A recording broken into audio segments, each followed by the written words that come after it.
Nwanyị Maazị Meda na-ada ọja ndị Igbo na-egosi anyị egwuregwu ụtụtụ a.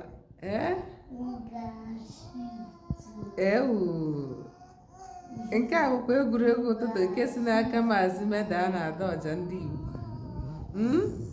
Maazị Meda na-ada ọja na-emekwa oyibo n'ụtụtụ a.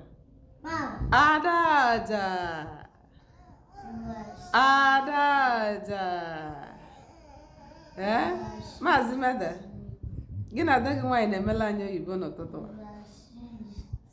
Nnekwa n'anya, echekwa m ọsọ Igbo ka unu na-eme nye unu dị n'Igbo dịrị n'oyibo. Daalụ na ụmụ ọma. Adaja Adaja kenenu Maazị Meda ngwa kenen.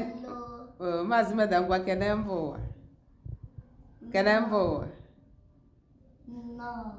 Daalụ. Gị na ada gị nwaanyị na-egwu egwuregwu.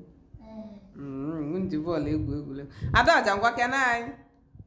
Adaja ngwa kenenụ mba ụwa. Daalụ na ụmụ ọma. Ka anyị gosi mba ụwa nke a. Anyị gosi na gị na nwanne gị mere egwuregwu bọọlụ n'ụtụtụ a.